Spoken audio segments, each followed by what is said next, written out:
اعوذ باللہ من الشیطان الرجیم بسم اللہ الرحمن الرحیم اللہم صلی علی سیدنا مولانا محمد وعلی آل سیدنا مولانا محمد وبارک وسلم صلی علیہ۔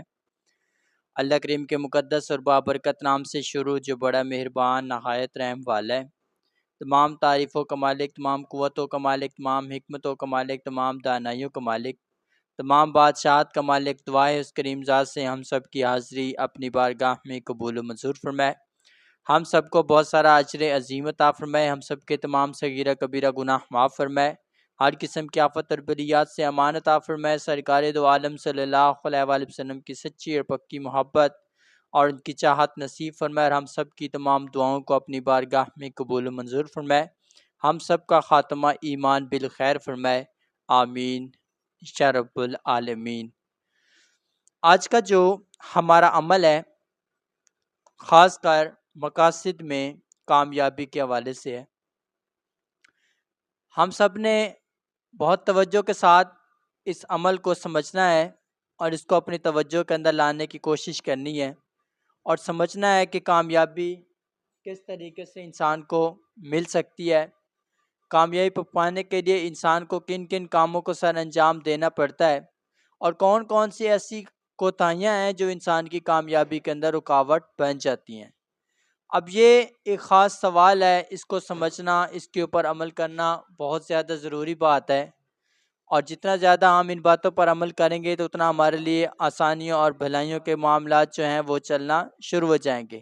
اب یہاں پر ہم نے بات سمجھنی ہے کہ کامیابی انسان کو ملتی کیسے ہے، اور کامیابی نہ ملنے کی وجہ کیا بنتی ہے، اور کون کون سی کامیابیاں انسان کو کن کن اعمال کی بنیاد پر ملتی ہیں، تاکہ ہم ان اعمال کو صحیح کر سکیں، ان حالات کو ٹھیک کر سکیں جو ہماری کامیابیوں کے اندر مددگار ہیں، یا ان خطاؤں کو نکال سکیں جو ہماری کامیابیوں کے اندر رکاوٹ کا باعث ہیں۔ تو اللہ پاک کی ذات ہمیں اس موضوع کو سمجھنے کی توفیق دے، آمین یا رب العالمین۔ سب سے پہلی جو چیز ہے یہاں پر، کامیابی انسان کو کیسے ملتی ہے۔ کامیابی انسان کی دو وجوہات کی بنیاد پہ ملتی ہے۔ اگر وہ دو انسان کے اندر پلس پوائنٹس موجود ہوں تو انسان کو ہر لمحے کے اندر، ہر منزل پہ، ہر مقصد میں کامیابی نصیب ہو جاتی ہے، کیونکہ رب کریم کا قرآن حکیم کے اندر فرمان ہے کہ وَتُعِزُّ مَن تَشَاءُ وَتُذِلُّ مَن تَشَاءُ بِیَدِہِ الْخَیْرُ وَهُوَ عَلیٰ کُلِّ شَیْءٍ قدیر۔ تو اس کا واضح مطلب ہے کہ اللہ جس کو چاہے عزت دے، جس کو چاہے ذلت دے، اور وہی بہت زیادہ ہر چیز پر قدرت اور خاص نگہبانی رکھنے والا ہے۔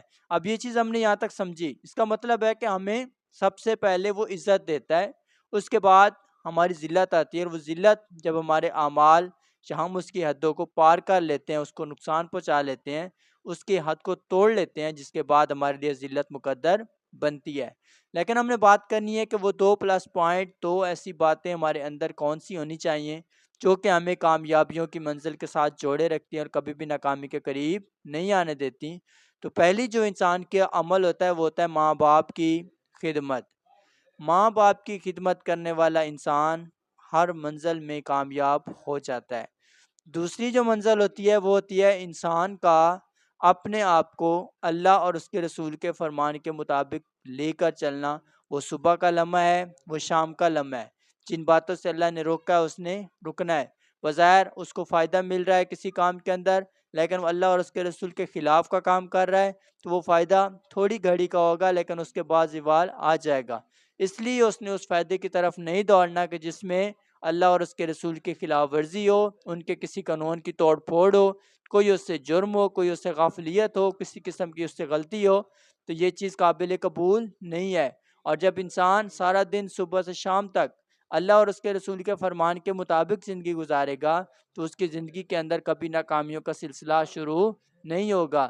اگر اس کی زندگی میں کبھی ناکامی کا سلسلہ آئے گا تو وہ صرف رب کریم کی طرف سے آزمائش کے روپ میں آئے گا، ادروائز کوئی دنیا کی کسی قسم کی چیز اس انسان کو نقصان یا تکلیف پہنچانے میں قاصر ہی رہے گی، اس کے قریب نہیں پہنچ پائے گی۔ اب یہ دو نقطے ہم نے سمجھے ہیں کہ یہاں پر ہم نے احتیاط کرنی ہے، ماں باپ کی خدمت کرنی ہے، اللہ اور اس کے رسول کے فرمان کی پاسداری رکھنی ہے، چاہے صبح ہو، چاہے دن ہو، چاہے شام ہو، چاہے رات ہو، ہمیں ہر وقت اللہ کا خوف اپنے دل میں قائم رکھنا ہے، پھر ہی جا کر ہماری دعا، ہماری بات، ہمارا ذکر، ہمارے اعمال کے اندر کامیابی کا معاملہ چلے گا اور ہم اپنے مقصد کے اندر کامیاب ہوتے دکھائی دیں گے۔ اب یہ چیز ہم نے یہاں تک سمجھ لی ہے۔ اب اگر ہم اگلی بات کریں کہ کامیابی انسان کو اس طریقے سے مل جاتی ہے، اب ہم نے ان عوامل کی بات کرنی ہے کہ جو انسان کو کامیابی میں بہت زیادہ مددگار ہوتے ہیں، جن کی وجہ سے انسان کو کامیابی ہر صورت میں ملنا ممکن ہو جاتی ہے۔ اب ہم ان باتوں کا بھی ذکر کریں گے کہ کون کون سے ایسے کام ہیں، کون کون سے ایسے مقاصد ہیں جو کن کن اعمال کے ہونے کے ساتھ حل ہو جاتے ہیں۔ پہلا ہمارا مسئلہ ہوتا ہے اولاد کا۔ مختلف جگہوں پر اولاد کے معاملات ہوتے ہیں، اولادیں نہیں ہوتی۔ اولاد نہ ہونے والا اگر کسی کے ساتھ مسئلہ چل رہا ہے تو وہ کامیابی کیسے آپ نے پانی ہے؟